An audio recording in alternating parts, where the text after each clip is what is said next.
Your blood vessels are aging faster than the rest of you. At 65, the average American has arteries that function like they belong to someone 15 years older. Walk into any cardiology clinic in Tokyo and you'll see charts tracking something most doctors in the United States don't even measure: pulse wave velocity. That's how fast pressure moves through your arteries. The slower, the better. And here's what nobody tells you. Japanese adults over 65 consistently score 20 to 30% better on this test than Americans the same age, even when you control for weight and blood pressure numbers. They're not taking more medications. They're doing something simpler. Something you can start tomorrow morning in your kitchen with tools you already own. Right now, nearly 40% of adults over 60 in the United States are taking at least 5 prescription medications daily. That number climbs every decade. Meanwhile, a growing body of research from institutions across Asia and Europe points to a single daily practice that addresses inflammation, arterial stiffness, and cellular aging simultaneously. It's not a supplement. It's not exotic. And it costs almost nothing. But because it doesn't fit neatly into a pill bottle or a 15-minute office visit, most American clinicians never mention it. By the end of this, you'll know exactly how to use it, how long it takes to see changes, and why the timing during your day matters more than you'd think. I'm going to walk you through 7 elements of this practice. The first 6 are adjustments that take between 2 and 8 minutes each. They build on one another. You can adopt them in sequence over a few weeks or all at once. Number 7 is the core ritual that ties everything together, and it's the one that researchers and longevity centers keep coming back to when they try to explain why certain populations age with less cardiovascular disease, less chronic pain, and sharper cognition into their 80s and 90s. Number 2 on this list surprises people the most because it involves something you're already doing every single day, but you're doing it wrong in a way that accelerates aging. And number 1 is the simplest change of all. 3 minutes. One tool. Results that some studies suggest can appear in as little as 10 days. Before we go further, drop a comment below and tell me your age and where you're watching from. I'm curious how many of you have even heard of pulse wave velocity or seen it measured at a checkup. If your doctor has tested it, let me know. I'll respond to as many of these as I can. Element number 7. Temperature contrast therapy. This is the anchor. In Japan, the practice is called koyo, and it's woven into daily routines the same way brushing your teeth is here. You expose your body to alternating warm and cold water in a controlled sequence. The protocol is not about endurance or shocking your system. It's about triggering a very specific vascular response that keeps your blood vessels flexible. When you move from warm to cold, your peripheral blood vessels constrict. When you return to warm, they dilate. That rhythmic squeeze and release is exercise for your arterial walls. Over time, the walls become more responsive, more elastic. That elasticity is what keeps your pulse wave velocity low. It's what prevents the small vessel damage that leads to hypertension, cognitive decline, and kidney stress as you age. Here's why it matters. Arterial stiffness is one of the most reliable predictors of cardiovascular events in people over 60. Stiffer arteries mean your heart has to work harder with every beat. That chronic overwork leads to thickening of the heart muscle, higher systolic pressure, and eventually damage to organs that depend on steady, gentle blood flow, like your brain and kidneys. Data from cohort studies in Northern Europe and East Asia show that people who practice regular temperature contrast therapy have measurably lower arterial stiffness compared to matched controls who don't. The effect size is comparable to what you see with some blood pressure medications, but without the side effects. Let me tell you about Margaret. She's 72, a retired librarian from Ohio. 3 years ago, her doctor told her she had stage 2 hypertension. She was already on 2 medications, and her systolic pressure still hovered around 145. She was tired all the time. Her ankles swelled by late afternoon. She didn't want to add a 3rd drug, so she asked me what else she could try. I walked her through the protocol I'm about to give you. Within 6 weeks, her home blood pressure readings dropped to 128/80. Her cardiologist reduced one of her medications. A year later, she's off both drugs entirely, and her most recent arterial stiffness measurement was in the healthy range for someone a decade younger. Here's how you do it. Start your shower at a comfortably warm temperature. Not hot. Warm. Stay under the water for 2 to 3 minutes. Let your muscles relax. Then turn the water to cool. Not ice cold. Cool enough that you notice it, but not so cold that you gasp or tense up.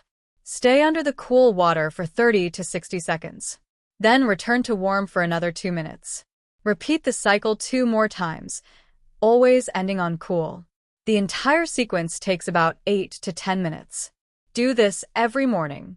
If morning doesn't work, evening is fine, but try to keep it consistent. Your vascular system responds best to regular signals. Safety notes.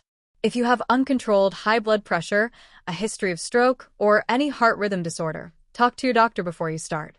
The cold phase can temporarily raise blood pressure, so you need clearance if your cardiovascular system is unstable. If you have Raynaud's phenomenon or severe peripheral neuropathy, skip the cold phase and just use warm water with a final lukewarm rinse. You'll still get some benefit from the heat-induced vasodilation. And if you have limited mobility or balance issues, do this while seated on a shower chair. There's no prize for standing. The vascular effect is the same. Now here's the kicker. Most people feel the difference in energy and mental clarity within the first week, but the measurable changes in arterial elasticity take about 4 to 6 weeks to show up. That's the timeline you should expect. Not overnight. Not magic. Just consistent, cumulative improvement. Element number 6. Controlled nasal breathing during low-intensity movement. This is the piece that amplifies everything else. In Japanese longevity communities, walking meditation practices emphasize breathing through the nose with the mouth closed, using a rhythm that synchronizes with your steps. For steps inhale, for steps exhale, or 5 and 5, depending on your pace. The goal is to keep your breathing slow, deep, and rhythmic for 15 to 20 minutes while you walk at a pace where you could still hold a conversation. You're not trying to get your heart rate up. You're trying to train your autonomic nervous system to stay calm under mild exertion. Why does this matter? Chronic low-grade stress keeps your sympathetic nervous system in overdrive. That means higher baseline cortisol, higher resting heart rate, and less heart rate variability. Heart rate variability is a measure of how much your heart rate fluctuates beat to beat. Higher variability is better. It means your nervous system is flexible and responsive. Lower variability is associated with increased risk of cardiovascular disease, diabetes, and even cognitive decline. Nasal breathing during gentle movement has been shown in multiple small studies to increase heart rate variability within just a few weeks. It recalibrates your nervous system toward parasympathetic dominance, which is the rest and repair mode. I worked with a man named Robert, 68, a former accountant from Pennsylvania. He had a resting heart rate in the low 80s and almost no heart rate variability. His sleep was terrible. He woke up feeling wired and exhausted at the same time. I taught him to walk for 20 minutes every morning after his contrast shower, breathing only through his nose, 4 counts in and 4 counts out. He tracked his heart rate variability with a simple wearable device. After 3 weeks, his variability score had increased by nearly 40%. His resting heart rate dropped to the mid-60s. He started sleeping through the night. He told me it felt like someone had turned down the volume on the background noise in his head. Here's your protocol. After your morning contrast shower, go for a 20-minute walk. Breathe only through your nose. If you can't maintain nasal breathing, slow down. The pace should feel easy. Count your steps and sync your breath. For steps inhale, for steps exhale. If that feels too fast, go to 5 and 5 or 6 and 6. The rhythm matters more than the speed. If you have nasal congestion, use a saline rinse before you start or try this practice later in the day when your sinuses are clearer. If walking isn't an option, you can do this seated, using arm movements or even just gentle torso twists to create a rhythm. The breathing pattern is the key. You'll notice the mental shift first. Within a week, most people report feeling calmer and more focused during the day. The heart rate variability changes take 2 to 4 weeks. If you want to track it, any basic fitness tracker with an HRV function will work. You don't need expensive equipment. Element number 5. Fermented soy intake in the morning. This is where things get specific. In Japan, natto is a breakfast staple. It's fermented soybeans with a sticky texture and a strong smell. Most Americans can't stand it. But here's what's inside it that matters. Natto contains an enzyme called nattokinase. This enzyme has fibrinolytic activity, which means it helps break down fibrin, a protein involved in blood clot formation. Over time, excess fibrin can accumulate in your blood vessels, contributing to stiffness and poor circulation. Nattokinase has been studied in several clinical trials, and the findings suggest it can modestly reduce blood pressure and improve markers of arterial health, especially in people over 60. But you don't have to eat natto. You can take nattokinase as a supplement. The typical dose used in studies is 2,000 fibrinolytic units, taken once daily in the morning on an empty stomach. That timing matters because nattokinase is broken down by stomach acid, so taking it when your stomach is empty maximizes absorption. Some studies also show that nattokinase may help reduce LDL cholesterol and improve endothelial function, which is the ability of your blood vessel lining to relax and contract properly. Here's the story of Linda. She's 67, a retired nurse from Florida. She had borderline high blood pressure and a family history of stroke. She didn't want to start medication yet, so she asked about alternatives. I suggested nattokinase along with the contrast showers and nasal breathing. She started taking 2,000 units every morning before breakfast. After 8 weeks, her systolic pressure dropped by 12 points. Her doctor was surprised. He asked what she was doing differently. When she told him, he said he'd never heard of nattokinase but told her to keep doing whatever was working. Here's your protocol. Take 2,000 fibrinolytic units of nattokinase every morning, 30 minutes before you eat. Make sure the supplement is sourced from non-GMO soybeans and that it's been tested for vitamin K2 content. Some natto products contain high levels of K2, which can interfere with blood thinners like warfarin. If you're on any anticoagulant medication, do not take nattokinase without talking to your doctor first. It can increase bleeding risk. If you're not on blood thinners and you have no history of bleeding disorders, nattokinase is generally well tolerated. The most common side effect is mild digestive upset in the first few days, which usually resolves on its own. You should see blood pressure changes if you're going to see them within 6 to 8 weeks. If you don't see any change after 3 months, it may not be the right tool for your body, and that's okay. Not every intervention works for every person. Element number 4. Ground contact and barefoot balance practice. This is something that's disappeared almost entirely from American life, but remains common in traditional Japanese homes and gardens. Walking barefoot on natural surfaces, grass, soil, sand, stimulates thousands of nerve endings in the soles of your feet. That sensory input travels up to your brain and helps maintain the neural networks responsible for balance and spatial awareness. As we age, those networks degrade. That degradation is one of the main reasons older adults fall. And falls are one of the leading causes of serious injury and loss of independence after 65. But here's the part that's less obvious. The act of balancing barefoot also forces the small stabilizer muscles in your feet, ankles, and lower legs to activate. Those muscles often weaken because we spend all day in supportive shoes on flat surfaces. When they weaken, your gait changes. You start walking with a wider base, shorter steps, and less confidence. That protective adaptation actually increases your fall risk because it makes you less adaptable to uneven terrain.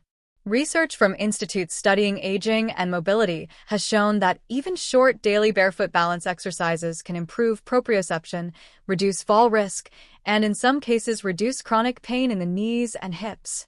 The mechanism seems to be related to better load distribution across the joints and improved feedback from the feet to the central nervous system. I'll tell you about James. He's 71, a retired electrician from Oregon. He had 2 falls in 1 year. Nothing serious, but enough to shake his confidence. He stopped going for walks outside. He stayed on flat, predictable surfaces. His world got smaller. I had him start spending 5 minutes every morning standing barefoot on his lawn, just shifting his weight from foot to foot, then standing on one leg for as long as he could manage. He started at about 8 seconds per leg. Within a month, he was up to 30 seconds. His gait changed. He walked taller, faster, with more confidence. He hasn't fallen since. Here's your protocol.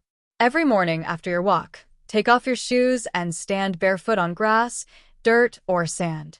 If you don't have access to a natural surface, a textured mat indoors will work, though it's not quite as effective.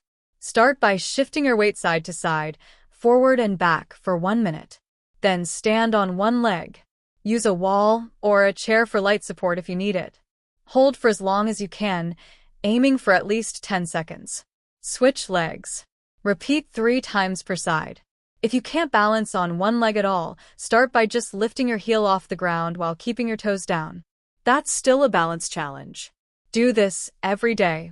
The neural adaptations happen quickly, but they also fade quickly if you stop. Consistency is everything. Within 2 weeks, you should notice that you feel more stable on your feet. Within a month, your single-leg balance time should improve noticeably. Safety note: if you have severe peripheral neuropathy and you can't feel your feet well, inspect the ground carefully before you stand on it barefoot. You don't want to step on something sharp. And if your balance is very poor, do this only with a sturdy support nearby. Element number 3. Evening light exposure reduction and red light use. Here's something most people over 60 don't realize. Your circadian rhythm, the internal clock that governs your sleep-wake cycle, becomes less robust as you age. It's easier to disrupt and harder to reset. One of the main disruptors is light exposure in the evening, especially blue and green wavelengths from screens and LED bulbs. That light suppresses melatonin production, which delays sleep onset and reduces sleep quality. Poor sleep is directly linked to accelerated cognitive decline, increased inflammation, and higher cardiovascular risk. Japanese longevity practices emphasize winding down in dim, warm light after sunset. Some traditional homes use paper lanterns or low-wattage amber bulbs in the evening. The goal is to signal to your brain that it's time to transition into rest mode. But there's another layer to this. Red and near-infrared light, which don't suppress melatonin, have been shown in preliminary studies to support mitochondrial function in cells. Mitochondria are the energy factories in your cells, and their efficiency declines with age. Exposure to red light may help slow that decline, particularly in tissues with high energy demands like your brain, heart, and muscles. Here's the story of Patricia. She's 69, a retired teacher from Colorado. She had terrible insomnia. She was waking up 3 or 4 times a night and felt foggy all day. She was scrolling on her phone in bed every night until she fell asleep. I told her to stop all screen use after 8 p.m. and to replace her bedroom lamp with a red light bulb. She also started sitting in front of a red light panel for 10 minutes every evening while she read. Within 2 weeks, she was sleeping through the night. Her energy came back. She said it felt like someone had lifted a fog she didn't even know was there. Here's your protocol. 2 hours before bed, dim all the lights in your home. Replace bright white or blue-tone bulbs with warm amber or red bulbs in the rooms you use in the evening. If you're using screens, turn on night mode or use blue light blocking glasses. Better yet, avoid screens entirely after 8 p.m. Instead, sit in front of a red light panel for 10 to 15 minutes. You can read, listen to music, or just sit. The light should be bright enough to see by, but not harsh. You can find red light panels online for $50 to $100. Look for devices that emit wavelengths in the 600 to 850 nanometer range. That's the therapeutic window. You should notice better sleep within 1 to 2 weeks. The cognitive and energy benefits may take a bit longer, 4 to 6 weeks, as your circadian rhythm stabilizes and your mitochondrial function improves. Element number 2. This is the one that surprises people. You're drinking water wrong. Not the amount. The timing. Most people over 60 sip water throughout the day in small amounts, and that's actually not optimal for vascular health. Here's why. When you drink a large volume of water relatively quickly, say 16 to 20 ounces over the course of 5 to 10 minutes, you create a temporary expansion of your blood volume. That expansion triggers a reflex that improves the elasticity of your arterial walls. It's a form of passive vascular exercise. Studies have shown that drinking water in this way can cause a measurable, short-term reduction in arterial stiffness and an improvement in blood flow to the brain. But if you sip small amounts constantly, you don't get that volume challenge. You're just maintaining baseline hydration, which is fine, but you're missing an opportunity to train your vascular system. The Japanese practice of drinking a full glass of water first thing in the morning, before anything else, is based on this principle. It's not about hydration alone. It's about waking up your circulatory system. I'll tell you about George. He's 73, a retired engineer from Michigan. He was having episodes of dizziness when he stood up too quickly. His doctor called it orthostatic hypotension, a common issue in older adults where blood pressure drops when you change position. His doctor suggested compression socks and more salt. I told him to drink 20 ounces of room temperature water within 10 minutes of waking up, before his coffee, before anything else. He thought it sounded too simple to matter. But he tried it. Within a week, the dizziness episodes decreased. Within a month, they stopped entirely. His blood pressure stabilized, and he felt more alert in the mornings. Here's your protocol. Every morning, as soon as you wake up, drink 16 to 20 ounces of room temperature water. Not cold. Cold water can cause a vagal response that slows your heart rate, which is not what you want first thing in the morning. Drink it steadily over 5 to 10 minutes. Then wait 30 minutes before you eat or drink anything else, including coffee. This gives your body time to respond to the volume load and optimize your vascular tone for the day. If you have heart failure or chronic kidney disease, check with your doctor before you increase your fluid intake this way. For most people, it's safe and beneficial. You should notice better morning energy and fewer dizzy spells within 1 to 2 weeks. Now here's the one that ties everything together. Element number 1. 3 minutes of breath-holding practice. This is the simplest and, in many ways, the most powerful tool on this list. The practice is called hypoxic training, and it's used by high-altitude athletes and free divers to improve oxygen efficiency. But it has profound benefits for people over 60, and almost no one is talking about it in the context of aging. Here's what happens. When you hold your breath after an exhale, your body experiences a temporary, mild oxygen deficit. In response, your blood vessels dilate to maximize oxygen delivery to tissues. Your red blood cells become more efficient at releasing oxygen. Your mitochondria, the energy producers in your cells, adapt to work better in lower oxygen conditions. Over time, this practice increases your body's tolerance to carbon dioxide, which is actually the main signal that triggers the urge to breathe.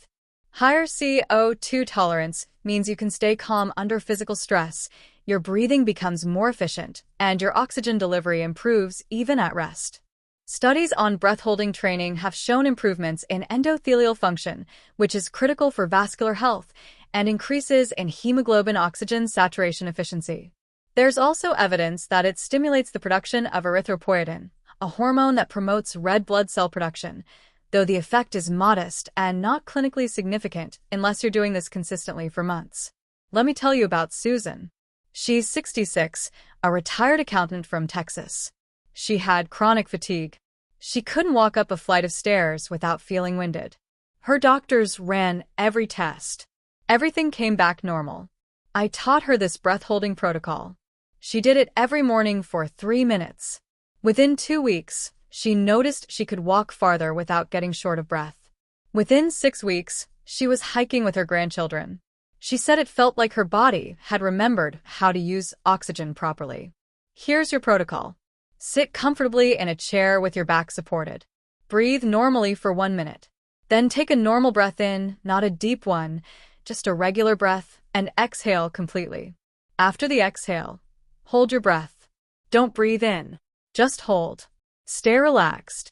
When you feel the urge to breathe, wait for 3 more seconds, then inhale slowly and calmly through your nose. Rest for 30 seconds, breathing normally. Repeat this cycle 5 times. The whole practice takes about 3 minutes. Do this every morning, ideally right after your contrast shower and before your walk. Your breath hold time will increase naturally over a few weeks. Don't force it. Don't compete with yourself. The goal is not to hold your breath as long as possible. The goal is to create a mild, controlled stress that your body adapts to. Safety note: if you have uncontrolled asthma, chronic obstructive pulmonary disease, or any condition that affects your breathing, talk to your doctor first. If you feel dizzy or lightheaded during the practice, stop immediately and breathe normally. This should feel challenging but not distressing. You should notice improvements in your exercise tolerance and energy levels within 2 to 3 weeks. The vascular and mitochondrial adaptations take longer, closer to 6 to 8 weeks, but they're cumulative and long-lasting. So, let's bring this all together. You wake up. You drink 20 ounces of room temperature water. You do 3 minutes of breath-holding practice. You take your 8-minute contrast shower ending on cool. You take your nattokinase capsule. You go for a 20-minute walk, breathing through your nose for counts in and 4 counts out. When you get home, you spend 5 minutes barefoot on the grass, working on your balance. In the evening, you dim your lights and sit in front of a red light panel for 10 minutes before bed. The entire daily time commitment is about 45 minutes, and most of that is things you'd be doing anyway, just optimized. These aren't isolated tricks. They're interconnected. The contrast showers train your blood vessels. The nasal breathing calms your nervous system and improves heart rate variability. The nattokinase supports your arterial health from the inside. The barefoot balance work protects you from falls and keeps your brain connected to your body. The evening light protocol resets your circadian rhythm and supports your mitochondria. The water timing gives your vascular system a daily tune-up. And the breath-holding practice makes your cells better at using oxygen. Together, they address the root causes of accelerated aging, vascular stiffness, autonomic imbalance, poor sleep, mitochondrial decline, and loss of neuromuscular coordination. The research on each of these elements is not perfect. Most of the studies are small. Many are observational. But the physiological mechanisms are well understood, the risks are minimal, and the anecdotal and clinical outcomes are compelling enough that I've been recommending these practices to patients for years. The people who stick with them consistently report feeling younger, moving better, sleeping deeper, and seeing improvements in their lab work that surprise their doctors. You don't have to do all 7 at once. Start with 1 or 2. Build from there. The most important thing is consistency. These practices work through cumulative adaptation, not acute intervention. Give your body time to respond. Now I want to hear from you. Which one of these 7 elements are you going to try first and why? Drop a comment and let me know. I'll be reading every one.